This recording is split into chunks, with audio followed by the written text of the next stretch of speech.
Close ہوں ان کے اللہ تعالیٰ کے، جس کا مجھے یقین نہیں آتا ویسے، کیونکہ پھر تو مجھے اللہ تعالیٰ پہ بھی تھوڑا سا شک ہونا شروع ہو جائے گا کہ کیسے اللہ میاں ہیں وہ ہمارے. لیکن خیر ہو سکتا ہے یہ، لیکن ان کو بولنے کا حق تو بہرحال حاصل ہے نا. تو یہ تو بات ہی عجیب و غریب قسم کی پھیلائے گی اور احمقانہ پھیلائے گی کہ جی ان کی تقریر بند کی جائے، ان کا یہ بند کیا جائے، وہ بند کیا. ان چیزوں سے کبھی کوئی بند نہیں ہوتا. دیکھو آپ کے سامنے پیپلز پارٹی کی مثال، پیپلز پارٹی کو ضیاء الحق صاحب کے دور میں آپ تو I'm not sure کہ اس وقت پیدا بھی ہوئی تھی یا نہیں ہوئی تھی. میں البتہ بچہ تھا، میں نے دیکھا ہے اور مجھے یاد ہے. اور ہم اس وقت پھر میری ٹین ایجز آئی اس دور میں، تو ظاہر ہے میں نے دیکھا اس دور کو سارا. اس دور کی باتیں مجھے اچھی طرح سے یاد ہیں. اس وقت سے وہ پیپلز پارٹی کے خلاف پڑے تھے، پیپلز پارٹی کو خراب کرنا چاہتے تھے، ان کو صوبتیں بھی سہنا پڑی، لوگوں نے ماریں بھی کھائی، سب جو بھی زیادتی کی انہوں نے اس کے ساتھ. اس کے بعد بھی 90s میں بھی یہی گیم چلتی رہی، اور یہی نواز شریف صاحب ہیں جو ان سے انہوں نے کیا کیا حرکت نہیں کی.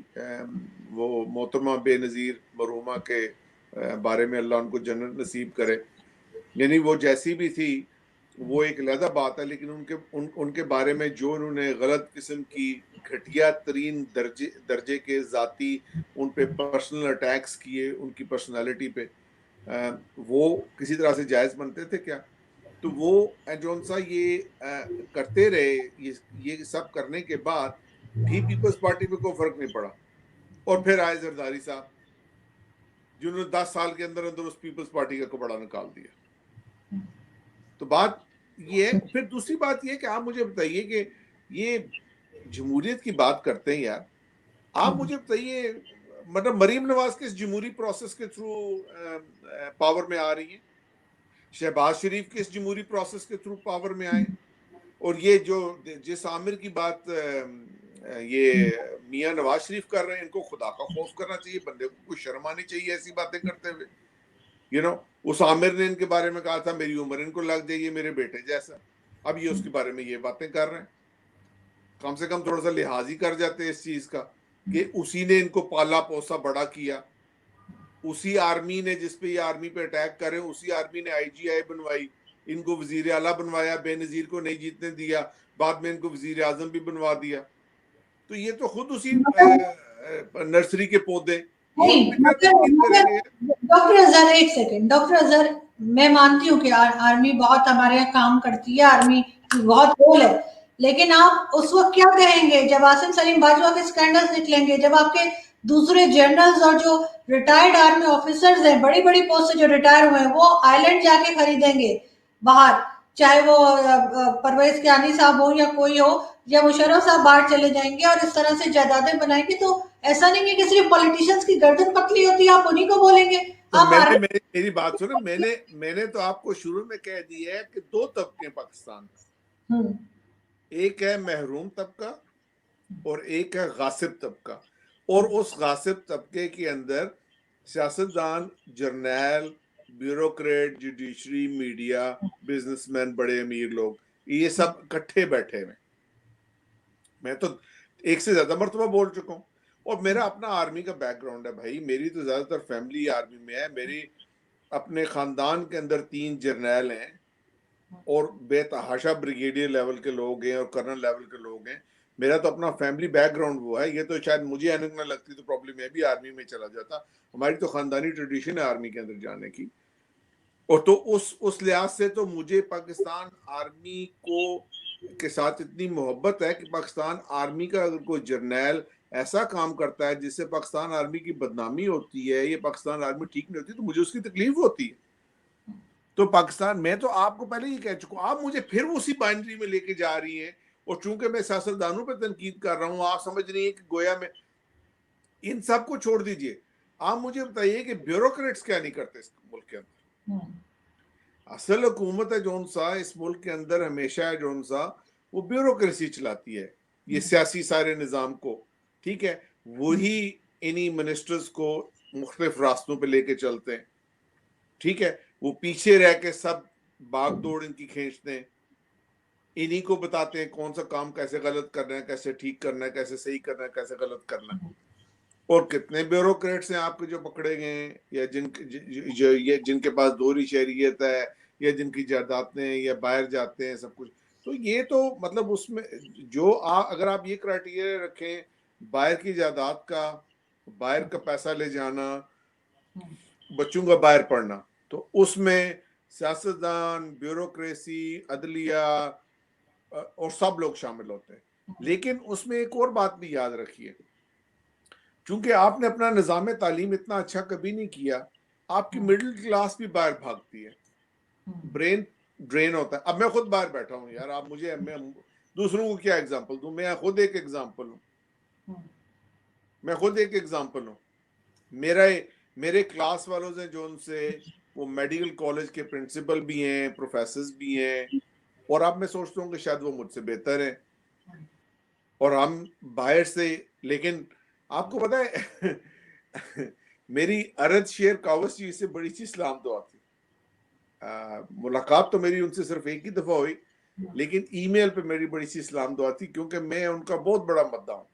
میں بھی, اور میں نے ان سے بہت سیکھا, اور ان کی کالم پڑھ کے بہت سیکھا, نالج بھی لیا, انگریزی بھی سیکھی, سب کچھ کیا.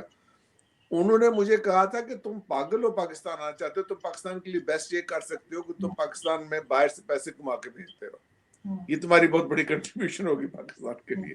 خیر اینی وے, یہ تو ایک ضمناً بات آ گئی, لیکن بات یہ کہ اس میں ہمیں یہ بھولنا نہیں چاہیے کہ کیونکہ ہم نے اپنا نظام تعلیم ایسا نہیں بنایا ہے, کیونکہ فنون کی تعلیم, ٹیکنیکل تعلیم ہے جو ان سا وہ حاصل کرنے کے لیے سب اپنے بچوں کو باہر بھیجتے ہیں. ٹھیک ہے, سب اپنے بچوں کو باہر تعلیم کے لیے بھیجتے ہیں.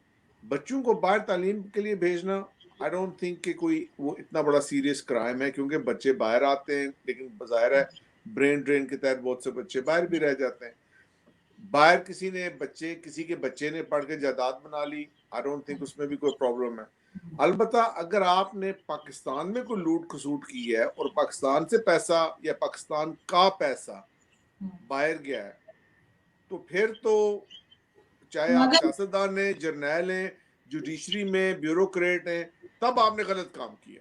لیکن دیکھیں آپ اس نے میں صحیح کام نہیں کیا. تو خیر عمران خان صاحب کی بہن کا نام بھی آ جاتا ہے, جس کو وہ کہتے ہیں جی مشین چلا کے کمائے. لیکن خیر ہم بالکل یہ بات کر رہے ہیں, لیکن یہی ہے کہ جو انہوں نے عاصم سلیم باجوہ صاحب کو نہ نیب نے بلایا, نہ عدالت نے نوٹس لیا, نہ عمران خان صاحب نے ان کا جو ریزگنیشن ہے وہ ایکسیپٹ کیا. لیکن ابھی لاسٹ اس ٹاپک کا لاسٹ کوشچن میں آپ سے کروں کہ اس بارے میں بات ہوئی ہے, آج جو میٹنگ ہوئی ہے, یہ آل پارٹی کانفرنس جو ہوئی ہے, کہ جی یہ ریزگنیشن مانگا ہے فوری طور پہ عمران خان صاحب سے, اور اگر وہ نہیں دیں گے تو یہ کہا گیا ہے کہ جنوری تک جو ہے وہ کوئی دھرنا ورنا اس طرح کی چیزیں سٹارٹ کریں گے. تو آپ کو لگتا ہے کہ اس کے پیچھے بھی کوئی اسٹیبلشمنٹ ہے جو چاہ رہی ہے کہ آلریڈی عمران خان صاحب کی کرسی ہلنے لگی ہے اور تھوڑا کمزور پڑ گئے؟ وہ جب ہم ٹین ایجز میں تھے نا, تو ضیاء الحق صاحب کا زمانہ تھا, تو میں اس وقت ایک مذاق ہوتا تھا کہ ہر پاکستان میں ہر کام کے پیچھے وہ ایک تو 3 ایز والا ہے نا, اللہ امریکن آرمی والا, ایک اور بھی تھا کہ جو پیسہ ہے وہ سعودی ہے, جو ذہن ہے وہ یہودی ہے, اور سازش امریکہ کی ہے. تو اب میرا خیال ہے یہ جب سے مشرف صاحب کی حکومت گئی ہے تب سے یہ ساری بات ہے جو سب بدل کے آ گئی ہے, ہر چیز کے پیچھے اسٹیبلشمنٹ ہے. ارے بابا میری بات سنیں, خان صاحب نے عثمان بزدار کو لگایا ہوا ہے پنجاب کے اندر. آپ مجھے بتائیے, اسٹیبلشمنٹ کی بات ہی کر لیتے ہیں, کیا آئی ایس اے والوں نے یا chief of the army staff نے خان صاحب کے اوپر گن رکھی ہوئی ہے کہ عثمان بزدار کو ہی لگائے رکھو پنجاب کے اندر, اور پنجاب کا پورا ستیہ ناش کر کے اپنا جنازہ نکال کے چھوڑنا؟ یہ دیکھیں نا, اب آپ مطلب مجھے نہیں سمجھ آتی کہ جب انسان خود غلطیاں کرتا ہے اور وہ خود اپنی پوزیشن کو کمزور کر لیتا ہے, تو ظاہر ہے جو لوگ اس کے مخالف ہیں, جو اس سے اختلاف رکھتے ہیں, اور سیاست میں وہ ہے جو سا اس سے اقتدار حاصل لینا چاہتے ہیں، وہ تو اس کی ٹانگ کھینچیں گے ہر طرح سے. تو بات یہ ہے کہ آپ اپنی ٹانگوں کو مضبوط کریں، آپ اپنے قدم ہے جو ان کو گہرے جمائیں، اور اس کے لیے آپ ہے جو آپ کام ٹھیک کریں، آپ معیشت کو ٹھیک کریں، انتخابی اصلاحات لائیں، تعلیمی اصلاحات لائیں، ملک میں جو سیاسی نظام ہے اس کو بہتر کریں، پاور کو پراپرلی ڈیوالو کریں. 2 سال ہو گئے ابھی تک، بتائیے لوکل باڈیز الیکشن کیوں نہیں ہوئے؟ خان صاحب سے پوچھئے کیوں نہیں ہوئے. آپ بیچ میں میرا ایک سوال مس کر گئے. آپ نے مجھے یہ نہیں بتایا کہ آپ کیا سمجھتے ہیں کہ 2018 کا جو الیکشن تھا وہ آپ سمجھتے ہیں کہ اس میں دھاندلی ہوئی تھی یا وہ ایک پاکستان کے تمام الیکشنز میں دھاندلی ہوئی ہے، یہ تو مطلب، اور جس کو جتنا موقع ملتا ہے وہ اتنی دھاندلی کرتا ہے. نہیں. اچھا مجھے بتائیے، ہم چلتے ہیں دوسرے ٹاپک کی طرف اپنے. انڈیا کے بارے میں ذرا بات کرتے ہیں، کشمیر کی بات کرتے ہیں. آپ کو لگ رہا ہے کہ اب ذرا اس بارے میں بات چیت ہونی کم ہو گئی ہے؟ پاکستان نے بھی جو ہے وہ کوئی مطلب خاص سٹیپس نہیں لیے کہ وہ کچھ کشمیر کے لیے کر سکے، کشمیر کوز کے لیے کچھ کیا جا سکے؟ دیکھیں کشمیر کوز ہے کیا؟ Kashmir cause is very simple کہ کشمیر ہے جو سا وہ ایک ڈسپیوٹڈ ٹیریٹری ہے، کیونکہ اس کی جو لیگل سٹینڈنگ ہے وہ یہ ہے کہ جو یونائٹڈ نیشنز کے ریزولوشن ہے اس کے تحت اس کی حیثیت ہے جون سی وہ متنازع ہے، وہ نہ انڈیا کی طرف ہے نہ وہ پاکستان کی طرف ہے. اور اس کا جو طے شدہ معاہدہ ہے وہ یہ ہے کہ وہاں پہ استصواب رائے شماری کروائی جائے گی اور ان سے پوچھا جائے گا کشمیریوں سے کہ وہ کس طرف جانا چاہتے ہیں. تو وہ پوزیشن ہے جون سی وہ تو ہمیشہ سے موجود ہے، کم سے کم قانون کے اندر تو موجود ہے، اور اسی پوزیشن کو جون سا آگے لے کے چلنا چاہیے. پاکستان کیوں یہ پوزیشن نہیں لے رہا، یہ تو اب پاکستان کے جو مقتدر حلقے ان کو پتا ہوگا کہ وہ کیوں یہ پوزیشن نہیں لے رہے، وہ کیا سوچ رہے ہیں. کیا وہ کشمیر کوز کو ڈچ کرنا چاہتے ہیں، ڈراپ کرنا چاہتے ہیں، وہ کیا کرنا چاہتے ہیں یہ ان کو پتا ہوگا. لیکن کشمیر کوز کو آپ پاکستان میں رہتے ہوئے ڈچ کر نہیں سکتے. آپ کیسے ڈچ کر سکتے ہیں؟ کیونکہ اس وقت جو کشمیر میں ایکشن ہوا ہے وہ وہاں کی ایک جنونی قسم کی جو ہندواتا حکومت ہے اس نے کی ہے. آج تک جو اس سے پہلے حکومتیں رہی ہیں جس میں ہندواتا کا زور نہیں تھا کم سے کم، ٹھیک ہے، جس میں کچھ سین ایلیمنٹس تھے، سینسیبل ایلیمنٹس تھے، اگر اگر کشمیر کو اپنا حصہ کہتے رہے لیکن انہوں نے اس کی قانونی حیثیت بدلنے کی کبھی کوشش نہیں کی. اور آپ تو جو بات بتا رہی ہیں وہ تو آپ بتا رہی ہیں جو آپ کو سرے راہ پتہ ہے، جو اندر کی خبر ہے. کیونکہ کشمیریوں میں، اور میں کشمیر کے گروپس میں انوالوڈ ہوں، جو بات چیت چلتی ہے اس پہ، اور جو مقبوضہ کشمیر کے رہنے والے وہ جو اندر سے بتاتے ہیں باتیں، اب اس کے حساب سے تو وہاں پہ وہ باقاعدہ ایک منصوبے کے تحت کشمیریوں کو بے دخل کر کے ان کی زمینوں پہ قبضے ہو رہے ہیں، ان کی جائیدادوں پہ قبضے ہو رہے ہیں، وہاں کے قوانین کو ایسے بدلا جا رہا ہے کہ اگلے 4-5 سال کے اندر وہاں کی آبادی ہے جو سی ہندوستان کی آ کے رہنا شروع کر دے، کیونکہ اس کا اسپیشل اسٹیٹس انہوں نے ختم کر دیا ہے. تو اس کو تو وہ پوری کوشش کر رہے ہیں کہ وہ اس طریقے سے بدلے. جب وہ اس طریقے سے بدلتے رہیں گے اور یہ کوشش کرتے رہیں گے تو پاکستان کے پاس آپشن کیا ہے؟ نمبر دیکھیں نا، پاکستان کے پاس آپشن ایک صورتحال یہ ہے کہ پاکستان لائن آف کنٹرول کو ایک باؤنڈری کی حیثیت دے دے، تسلیم کر لے. لیکن وہ تو پاکستان کی پوزیشن نہیں ہے، کیونکہ اگر پاکستان کی وہ پوزیشن ہوتی تو پاکستان نے آج سے مہینہ پہلے ایک پورا نقشہ جاری کیا ہے جس کے تحت نہ صرف پورا آزاد کشمیر، پورا کشمیر، لداخ، پوری کی پوری اسٹیٹ آف جموں کشمیر، جوناگڑھ کو بھی انہوں نے پاکستان کا حصہ دکھایا. ٹھیک ہے، اصل میں اگر پاکستان چاہے تو پاکستان کو کرنا یہ چاہیے تھا کہ پاکستان کو برٹش کورٹس میں اپروچ کرنا چاہیے تھا. 1935 انڈیا ایکٹ جو برٹش کورٹ کے ماتحت آتا ہے اس کے تحت 1947 کا ایکٹ بنا تھا. اس کے تحت پاکستان کو ہر چیز کو کوشچن کرنا چاہیے. حیدرآباد دکن کو سب سے پہلے کوشچن کرنا چاہیے، جوناگڑھ کو کوشچن کرنا چاہیے، پوری تقسیم اور اس کی باؤنڈری کو کوشچن کرنا چاہیے. کیونکہ یہ جو ہندوستان ہے، جو بھارت ہے، یہ ایک مصنوعی کانسٹرکٹ ہے، یہ کبھی بھی ایک ملک کے طور پہ نہیں رہا. اس کو اسی لیے بر صغیر کہتے ہیں، سب کانٹیننٹ. اس میں مختلف حکومتیں رہی ہیں جو آپس میں جیسے بھی رہتے تھے، مختلف نیشنلٹیز، مختلف کاسٹ، مختلف مذاہب.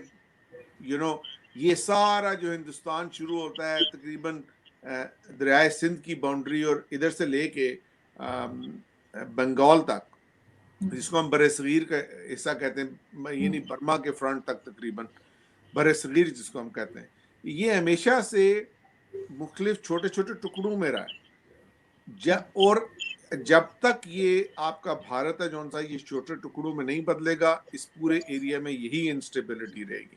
لیکن اسی لیے اگر کشمیر جون سا اس کو ریڈ کلف ایوارڈ میں وہ باؤنڈریز ملتی پاکستان کو جو طے شدہ تھی قانونی طور پہ، یعنی مسلم میجورٹی، یعنی بنگال بڑا مل جاتا، بنگال بڑا ملتا تو وہ آسام اور اس کے دوسرے والے حصے خود بخود علیحدہ ہو جاتے انڈیا سے.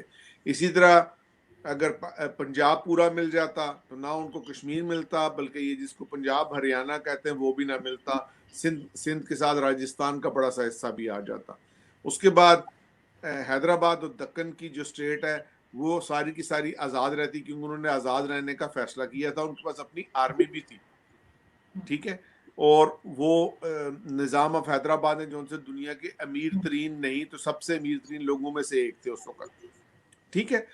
تو یہ اگر اس وقت یہ معاملات اس طریقے سے ہو جاتے جس طریقے سے ہونے چاہیے تھے تو آج یہ سارا فساد نہ ہو رہا ہوتا. یہ سارا فساد صرف اس وجہ سے ہے کیونکہ ہندوستان ایک بر صغیر کے طور پہ آرٹیفیشل کانسٹرکٹ کے طور پہ بڑا ملک ہے، اور چونکہ ٹیکنالوجی نے اب اتنی ان کو ہندوستانی فوج کو یا ہندوستانی اسٹیٹ کو اتنی قوت دے دی ہے کہ وہ اس ٹیکنالوجی کی بیس پہ اس سارے خطے کو ایک حکومت کے طور کے انڈر رکھ سکتے ہیں، تو وہ اپنے آپ کو ایکسیسولی پاورفل سمجھتے ہیں. اور انفارچونیٹلی جب انفیریورٹی کمپلیکس میں بندے لوگ ہوتے ہیں اور وہ جنونیت پہ آ جاتے ہیں اور ایکسٹریمسٹ بن جاتے ہیں تو پھر ان کا بیہیویئر اسی طرح کا ہوتا ہے جس طرح کی مودی صاحب کی حکومت کا ہے.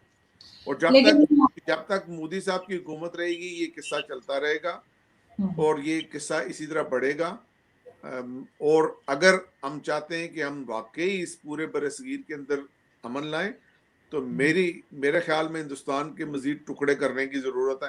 مزید ٹکڑے ہوں گے، ہندوستان تھوڑا سا چھوٹا ہوگا، بھارت تھوڑا سا چھوٹا ہوگا، اس کے اندر سے وہ خطے نکلیں گے جو بھارت کا حصہ نہیں رہنا چاہتے اور پرابلی ایک کنفیڈریشن کی اسٹیٹ کے طور پہ رہیں گے تو تب تھوڑا سا ان کو سکون آئے گا، ورنہ یہ آگ جلتی رہے گی اسی طرح. لیکن لاسٹ میں یہی کہوں گی کہ شاید رہنا تو شاید کوئی بھی کسی کے ساتھ نہیں چاہتا ہوگا. اگر ہم اسی طرح سے سوچیں تو یہاں پہ بھی بلوچستان کا مسئلہ ہے، سندھو دیش بنانے کی بات ہو رہی ہوتی ہے، بلوچستان کہتا ہے ہمیں ایک سیکنڈ میں آپ کو کوئی بھی نہیں کر پا رہا. میں آپ کو بلوچستان کا جواب دیتا ہوں. ایک سیکنڈ ٹھہریے. یہ بلوچستان کی سٹوری مجھے مت سنائیے. آپ گئی ہیں کوئٹہ؟ آپ بتائیے. نہیں ایگزیکٹلی. آپ بلوچستان گئی ہیں؟ نہیں. آپ کے کتنے صحافی گئے؟ نہیں. آپ سب کو میں اپنے خرچے پہ لے چلوں بلوچستان کی سیر کروانے؟ اور بابا بلوچستان میں میری بات سنیے، بلوچستان از مائی ہوم کیونکہ میرے وہاں پہ رشتہ دار ہیں، میرے رشتہ دار ہیں، میں بلوچستان میں بڑا عرصہ رہا ہوں، میری وہاں پہ بزنس لنکس ہیں، میری پرسنل فیملی لنکس ہیں بلوچستان کے اندر بالکل ایسی صورتحال نہیں ہے کہ بلوچی علیحدہ ہونا چاہتے ہیں. آپ بلوچی اور پنجابی کی جب تقسیم کرتے ہیں تو آپ محروم طبقے کو دو حصوں میں ڈیوائیڈ کرتے ہیں. میں آپ کو بتا رہا ہوں، بلوچ سردار، پنجاب کا سردار، سندھ کا سردار، کے پی کے کا سردار، آپ کے بیوروکریٹ، آپ کی جوڈیشری، آپ کی آرمی، یہ سارے انٹرلنکڈ ہیں. یہ سب غاصب طبقے کا حصہ ہیں جو پاکستان میں محروم طبقے کو محروم رکھتا ہے. اس میں کوئی صوبائیت کی تقسیم نہیں ہے. نہیں، میں کبھی گئی نہیں ہوں لیکن میرے بھی رشتہ دار وہاں رہتے ہیں اور وہاں پہ مسنگ پرسنز کا ایشو بھی ہے، ہزارہ والوں کی پرابلمز بھی ہے اور کوئی نہ کوئی تحریک بھی اٹھتی رہتی ہے. ہزارہ کی پرابلم تو مسلکی پرابلم ہے نا. یہی تو مسئلہ ہے جو تقسیم